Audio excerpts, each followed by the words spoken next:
Hello and welcome to Living Legacies of the Ozarks. My name is Hayden Head. And my name is Sue Head, and we're coming to you from the Ralph Foster Museum located on the campus of College of the Ozarks. And we are so excited to have as our special guest, Mr. Jim Barber. And Jim, I got to tell you. Yes, Hayden. I'm so thrilled to be here. Thank you. Living Legacy. I don't know if I fit the title, but I certainly belong in a museum. I know that. So, and you're living. Yeah. So, okay. I don't know. It sounds like you fit the bill perfectly. So I remember your ventriloquist act, and it's one of the funniest things. We both had tears in our eyes. We were crying so hard. Because you became the dummy, and the dummy became the ventriloquist. That was like great. Thank you. Well, that whole routine came to me in a dream. I don't know if I ever told you this. No. When I was in college at the University of Minnesota, I was doing a kids' morning television show called Breakfast with Casey Jones. And Casey Jones was the age that I am right now. He was 65, I was 21, and we did a morning show for kids, and I came in with a box of props, and we made up stuff every day. And that really had my creative mode flowing. And one night I dreamed that I was watching illusionist David Copperfield, and he walked out on stage with a dummy, made the dummy grow big, the dummy made him shrink, and he walked off stage holding himself. And I thought, what a great idea, but that's David Copperfield's idea. I can't steal that. And then I thought, well, wait a minute, it was my dream, so it was my idea.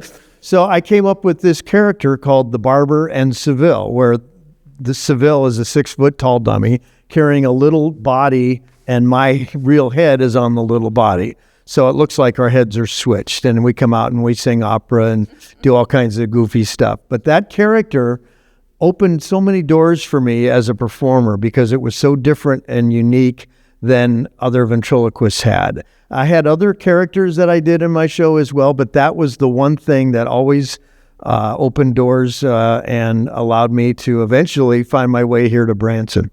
Was it uncomfortable? Once the numbness sets in, I didn't feel any more pain, but yes, but I'm still doing it after all these years. So I've been performing that character now for 40 some years now, and I'm still standing up straight. How did you come to the Ozarks?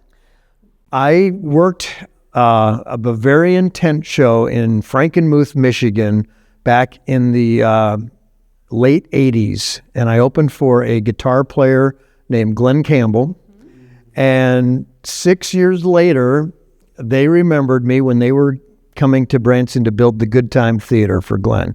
And they contacted me. I had been on the road touring, performing at colleges, traveling all over the United States. I was really kind of burned out. There's a God story in the midst of this. If we have time, I can tell it. But I had a very dear friend who always wanted to help me in my career. She and her husband were both in their late 90s. They didn't have kids. And they would support young artists.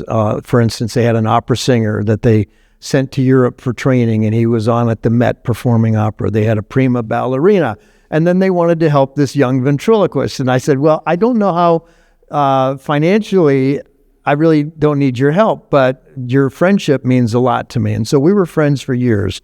And I happened to be visiting their home in Flat Rock, North Carolina area, and they asked me to stay for dinner. Then they asked me to stay the evening. And then that evening, unfortunately, Dolores passed away from lung cancer. And I think it was a God thing that I could be there to help her husband. And we got the arrangements set up. I contacted all of their kid performers that they had from around the world. And I wrote a song called Wingspread, which was about her life. She had the Wingspread Foundation to help these young performers. And we all came back and sang this song at her service. And afterwards, I'm driving on the road again, and I said, Dolores, I've never asked you for anything, but if you're up there and God can hear this, I need to get off the road. It's burning me out. And the next morning, I get a call after 6 years. This is Bill McClay, Glenn Campbell's road manager. Do you remember working with us 6 years ago in Michigan? And I said, yes, I do. And they go, well, we tracked you down. We are building a theater in a little town called Branson. Have you ever been there? And I said, yes, and it is a little town, and we would like you to be in our show. And I said, thank you, Dolores. And that was my chance to get off the road. And I came here and was part of the Glenn Campbell Good Time Show. For the first time in almost 10 years, I was able to perform every day with my head on my own pillow. I worked with a live band. Glenn's band backed me. Glenn would introduce me every night. It was fantastic. And we had a 2,000-seat theater that was full every show. And it was just a great opportunity for me, really a highlight, the highlight of my career, I would say. And I loved Branson so much that I had some opportunities when that show closed to come back on a permanent basis. And my wife and I decided, let's do it. And I've been in several different theaters over the years, several different performers, had my own theater for 10 years with a friend. And then in 2014, the economy was a little tough on us. Having our own theater can be expensive. And I needed to make money and not lose money. And so I stepped away from the theater, took about a year and a half and traveled cruise ships all over the world performing. And it was only supposed to be 3 months, but it turned into a year and a half. And during that time, my wife got ill, Diane. We'd been married 30 years. I finished that cruise, came home. Several weeks later, we found out it was pancreatic cancer, and she passed in 3 months, less than 3 months.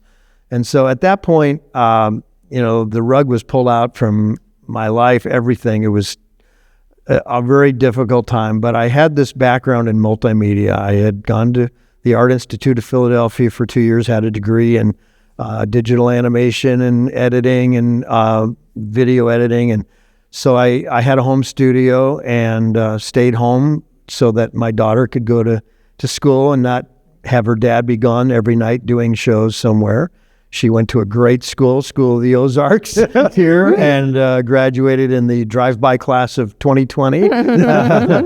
And so I felt like God was in the midst of all of that too for us. But during that time, several things changed, and I got to have a different part of my life that I really didn't expect, and it had to do with the history of Branson, the arts in Branson, and our Arts Council. And we were all there when Gene Cantwell brought a group of us together and said, what are we going to do to save community theater in Branson? And we had several meetings in her home and talked about different ideas and things. And through all of that, we all kind of became involved with the Branson Arts Council. You were board members. I was hired to be the executive director. And we were able to acquire the historic Owen Theater in downtown Branson. Branson's first theater, built in 1936, a ton of history there.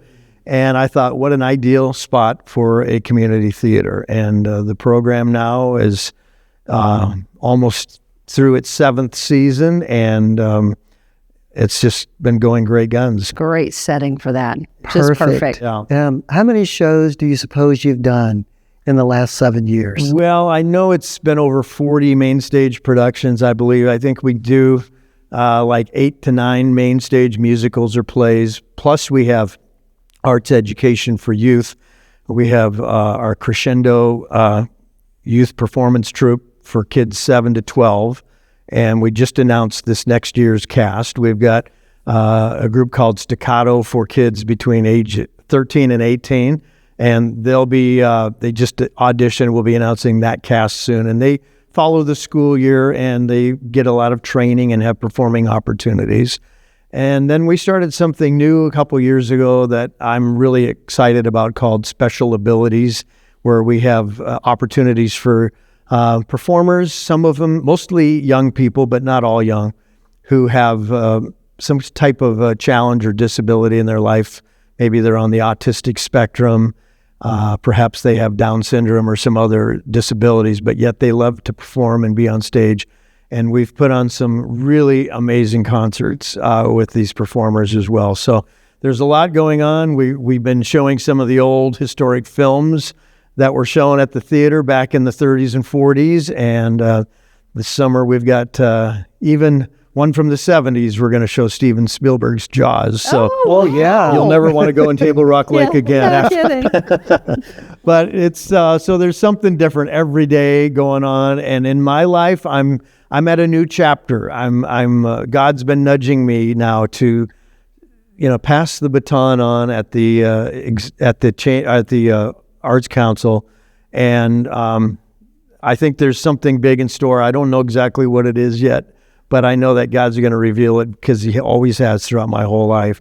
And 4 years ago, I got remarried to Melanie, my wonderful wife, and she was looking for someone as well as I. And I had one daughter. She has 8 children, 5 natural, 3 adopted. And so now we've got this huge family and grandkids, and they call me Papa Jim, and it's been wonderful. And I'm even back on stage again a little bit this year with Yakov Smirnoff, and I've been performing in his shows and working with Yakov.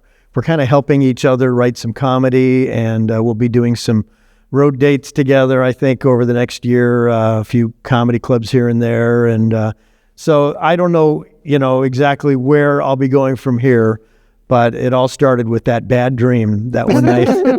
with David Copperfield. Yes. That's so good.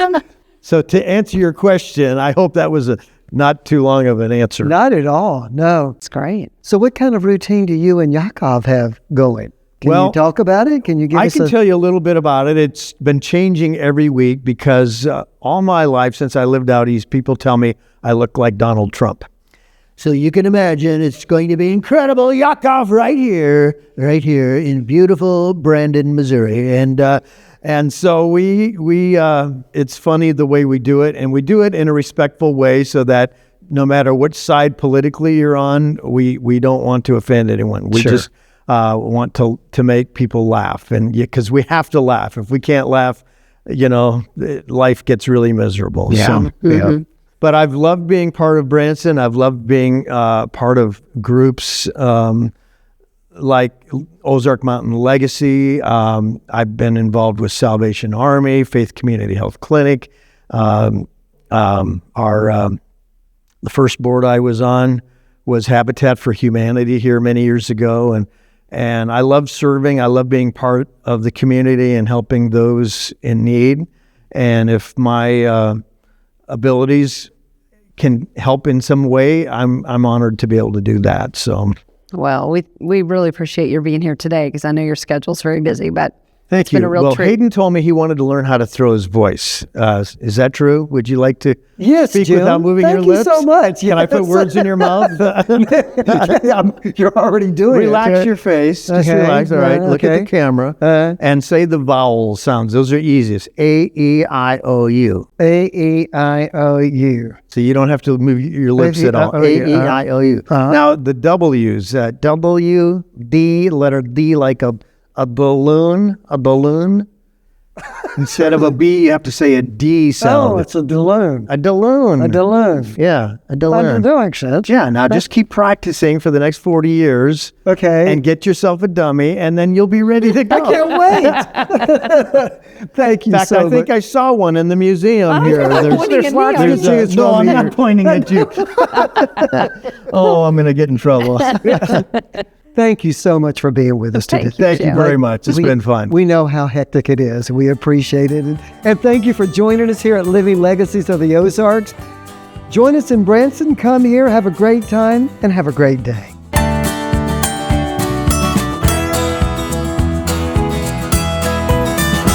Living Legacies of the Ozarks is brought to you by Ozark Mountain Legacy, College of the Ozarks, First Presbyterian Church of Branson, the Hershin Family Foundation, Meyer Hotels, and Sight and Sound Theaters.